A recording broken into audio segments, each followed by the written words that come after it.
Muabot sa tulo ka mga panimay kilid sa sapa sa barangay Magikay, Mandawi City, apektado sa pagdahili sa yuta. Tungsayran sa report ni Nico Sereno. Nabisi sa pagpanghipos o pagsalbar sa unsa pay ilang mga makuha nga gamit kining mga residente nga apektado sa landslide. Ang mga balay kilid sa Butuanon River nahunlak kagahapon sa hapon atol sa pagbundak sa kusog kaayo nga uwan. Muabot sa tulo ka mga balay ang nagusbat tungod sa pagkakankan sa yuta. Matod sa mga residente, kalit kaayo ang panghitabo ug mapasalamaton sila nga nakagawas dayon sa ilang mga balay. Walay na unsa sa panghitabo. Ang pagbigay niya inanay or kasanga? Ang sa ako, kalitra.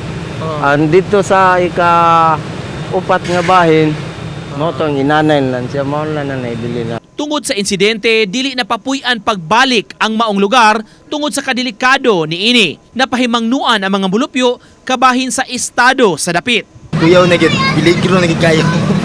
Isipin na lang ako ang pamilya para kuan save sila. Para kuan gay. Sa on man lang kuan nga butang makita ron lang ang buwis tao din makita. Sa talaan sa barangay, moabot sa 14 ka mga pamilya tanan ang apektado o musumada sa 39 ka mga individual.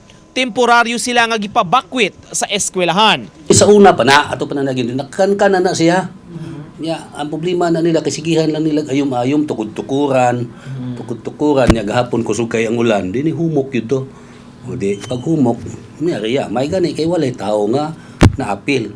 Uban ni Godfrey Relien, Nico Sereno, Balitang Bisdak.